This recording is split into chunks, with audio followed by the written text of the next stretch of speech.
I dreamt of St. Stephen's every night the month before I arrived. Imprints of its hallowed halls coalesced with images of mythical Brigadoon, that Scottish island that appears for one day once a century. Sometimes I was alone in my dreams, and other times Rose was there, except that I was Rose and Rose was me. Rose Brewster. Rose like the flower, she used to say when introducing herself over loud music. I hadn't seen her since college. I remembered the time we stayed up all night during finals week, sharing a pack of Marlboro Lights as we fired exam questions at each other in the common room. Rose knew all the answers, even after 3 a.m., which is when my cognitive faculties shut down. Later that morning, Rose's makeup-free face looked so serene, blonde ringlets endearingly messy, that my roommate asked if she'd had her hair styled, and I just laughed. If I were a different kind of person, I might have hated Rose, but it was never like that between us.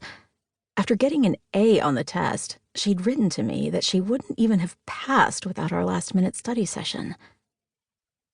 Rose was the only person who knew me in Scotland, and even she didn't know what I'd done. It was 2006, I was 23, and I had plans, which began with leaving the old me back in Boston.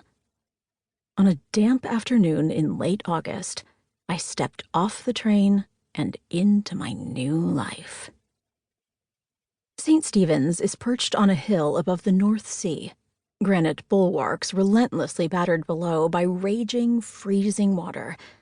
Many of the buildings appear medieval, but are in fact neo-Gothic, with towering spires, pointed arches, and mock fortifications. The color gray defines the architecture, the weather, and the town's character.